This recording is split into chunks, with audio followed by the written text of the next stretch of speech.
Hello everyone and welcome back to the video. In today's video we're going to be going over which is the best org in Smash Ultimate. And we've done these before, you know the rules, but just in case you're new here, the only criteria is that the org must have at least 3 active players on their team, and that's really it. So let's just get right into it.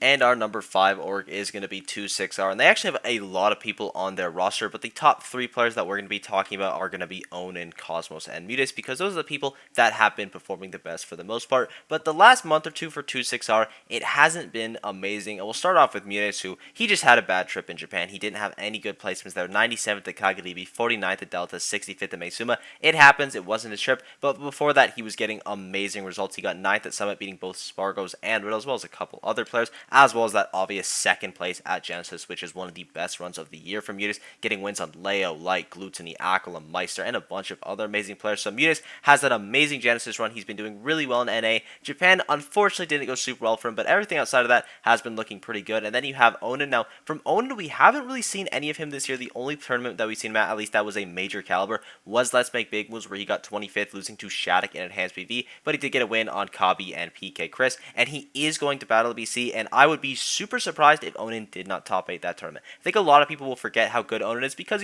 they haven't seen him at the top in a while, but he has been farming regionals that he's been going to. He's won literally every single tournament that he's been to, except a local that he went to where he got 4th place. But everything outside of that, he has been winning. Onin is still a top threat and one of the best players in the game. And finally, you have Cosmos, who doesn't have the peaks that Mutis has, but he has a lot of consistency in Japan. His worst placement in Japan is probably going to be his 33rd at Gen 1.1 or his 33rd at Meisuma top 12, but he's a 13th at Delta 4, 17th at Kagaribi, 5th place at Kowloon 5, and before that, it was the same thing in NA. He was doing well in NA, 9th at Let's Make Big Moves, 9th at Genesis, gets 4th at Level Up Expo, and is 17th at Collision with a bunch of wins. Cosmos has kind of shedded that title of being a super inconsistent player. Now it seems like he's really consistent, but it's more around that 9 to 17 range, where it used to be like, oh, he gets 33rd at one tournament, but the other tournament he gets 5, and while he is still hitting those peaks, it's just not as often. But all these players are people you could see top 8ing majors, and it's crazy that this is only the 5th best team, because these guys are unreal.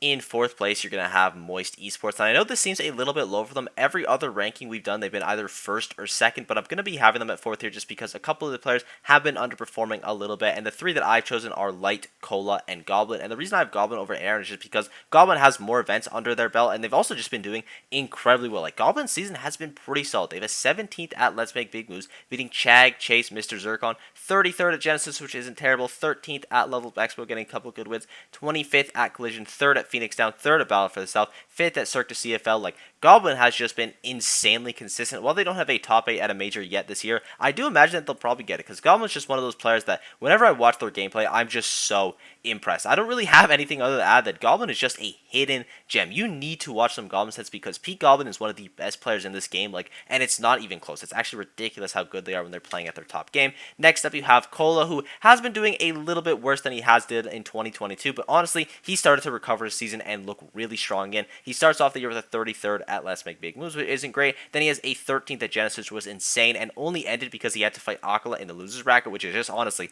a bad draw. 3rd at Frosty Fausting, 5th at Level Up Expo, another 33rd at Collision, which is unfortunate, and a 2nd place at Cirque du CFL. So at Cirque du CFL, it looked like Cola was really back. Even though he did lose to Kobe twice, it was very doable sets, both of them. He barely lost that grand final, so I have a lot of confidence in Cola going into the next few majors, and I really think that we'll see him in top 8 at a super major, maybe even Battle of BC. Like, he is still that caliber player people cannot forget. And then finally, you have the star of Moist, and that is going to be Light, and his season is pretty much spotless. He is a 5th at Let's Make Big Moves, a bunch of good wins along the way, including Zomba, DeBuzz, MK Big Boss, and more players. 3rd at Genesis, beating Sonic, Spargo, Tweak, Kameme, Shattuck. Again, that is like half of the top 4, and Sonic's, who's probably top 6. He wins Level Up Expo over Sonic's and Tweak, which is huge. Then his only kind of underperformance is 9th at Collision, and when I'm saying 9th at Collision, a super major, is an underperformance, that should just kind of say how amazing Led is as a player. Top 5 in the world at this point, or maybe in contention for top 5, just because Riddles and me are starting to get some reps under his belt that he unfortunately just doesn't have because he didn't go to Japan. But still, from what we've seen from Light, it's been pretty much flawless, and he has just been looking spectacular this season.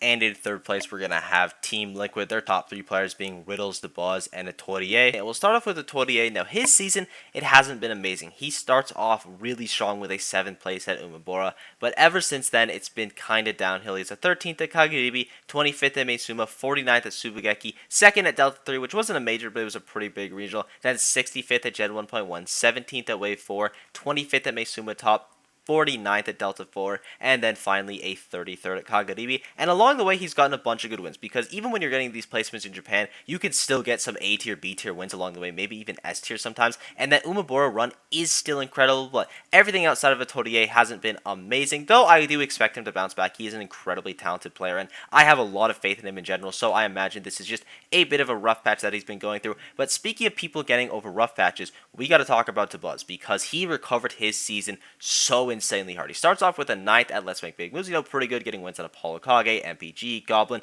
Then he has a 13th at Genesis, again, pretty good, getting wins on Shattuck, Gact, Andric. Then he has a 33rd at Collision, not super great, and then a 33rd at Meisuma, and then a 33rd at Delta 4, and at this point, it is looking pretty rough. He does win PAX East, by the way, 2023, along the way there, which is a regional, so that's also a nice win, but the 33rds is not great. And then in Kagaribi, he loses insanely early on, but then has one of the best losers runs I've just seen in the game. He lost to the Kai, by the way, and then beat Kanaji, Matsunabe, Abadongo, Hikaru, Dio, Hurt, Passeriman, Riddles, and Hiro before losing to Sparkle for 4th place at the biggest event of the year.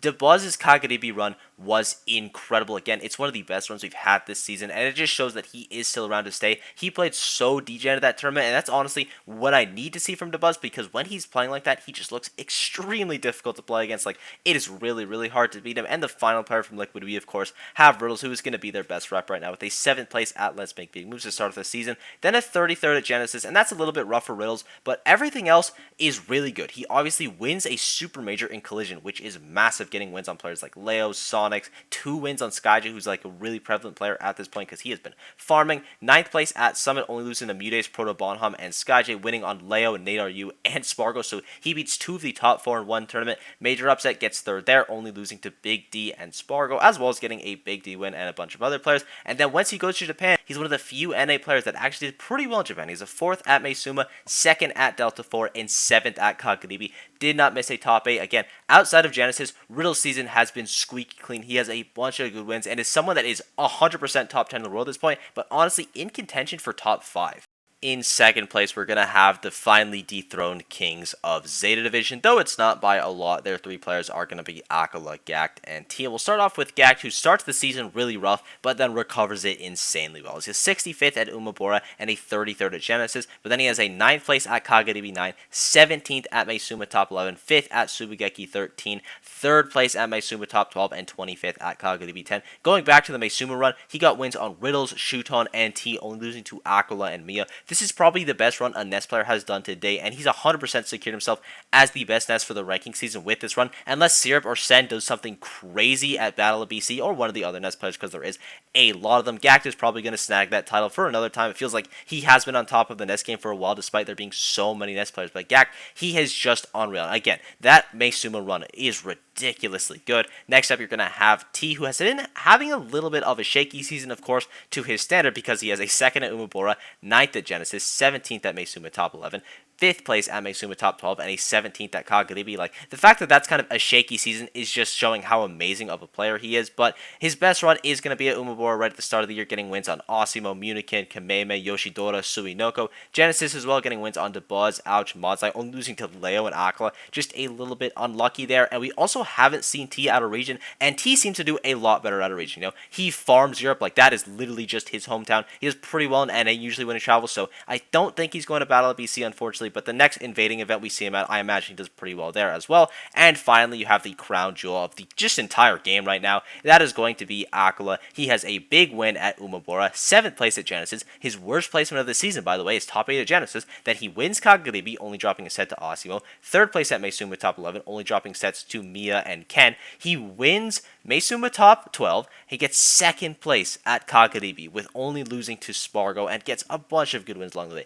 If there is a Japanese top player, and Aquila have played them this season, then they have probably beaten them. Aquila is just ridiculous. Again, I think he's the best player in the world right now, at least in terms of ranking. You might want to say, okay, when it comes down to skill in the match, it's Spargo or Leo or Tweak, but if you're just looking purely at results, Aquila's season has been ridiculous. He has just been farming. I've been endlessly impressed by him. And also, I just forgot to mention, he won Summit with one of the best losers runs that we have seen in this game. He lost early on to Big D and then beat MK Leo, Gluttony, Proto Bonham, Karama, Big D again, and then Tweak twice. Isn't that insane that I could just forget about Aquila's Summit run because he has so many major wins? Again, this guy just gets good results. It's tough to count him out of literally anything, and right now, I would probably regard him as the best player in the world.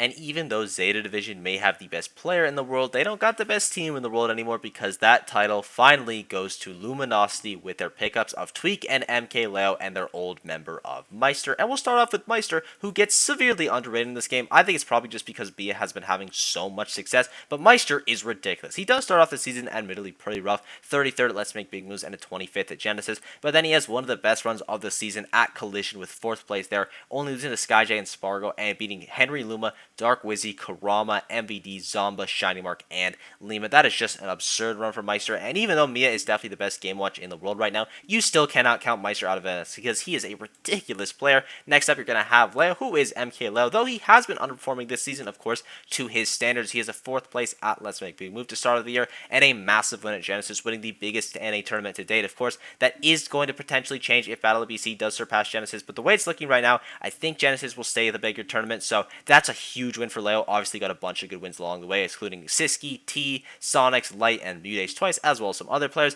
Then he does have 9th place at Collision and 9th place at Summit, which is definitely not amazing. And along the way, he didn't get any players that are in the top 40 area, so it's not an insane run for both those tournaments here. But if those are your worst placements, 9th at Summit and 9th in Collision, then it just kind of shows how really good you are. And then finally, he has a 2nd place at Major Upset, only losing to Spargo, getting wins on Dark Wizzy, Ludo, Karama, and Spargo himself. And then finally, I think the strongest player in Luminosity right now, at least in terms of a ranking, is going to be Tweak with a huge win at Let's Make Big Moves, beating Leo, Riddles, Anathema, and Spargo twice, as well as other players. Then he has a 7th place at Genesis, getting wins on Cosmos, Vendetta, MK Big Boss, only losing to Light and Gluttony. 2nd place at Level Up Expo, only losing to Light, getting a win on Light, beating Cosmos, Mars, Andrek. 7th place at Collision, beating Light, Pina, MVD, only losing to Lima and Spargo. Then having one of his best runs of the season at Summit, which is a really good event to have it at, because you just get a bunch of top wins, which Tweak definitely did, because he beat Aaron, SkyJ, Big D, lost to Proto Bonham, Apollo Kage, beat Proto Bonham in the run back, Big D, and then finally got double eliminated by Aqua for 2nd place at the event. He also won KalaiCon, where he got a win on Gluttony, which is a pretty big deal, as well as some other players, but this Luminosity roster is insane. You have 2 players that are in contention for #1 in the world, and Meister, who's probably still a top 30, maybe 20 player in the world, if he plays like he was at Collision for the rest of the season. Like, all these guys could top 8 Battle of BC. I think most of these guys are favored to top 8 Battle of BC. It is just such an insane team, and it's just an amazing pickup by Luminosity, and I thank you guys for watching. I hope you enjoyed. If you disagree with any of my placements, let me know down below. If you agree with them, just subscribe. Sport's been absolutely unreal lately. Thank you guys for everything, and I will see you all in the next video. Bye-bye.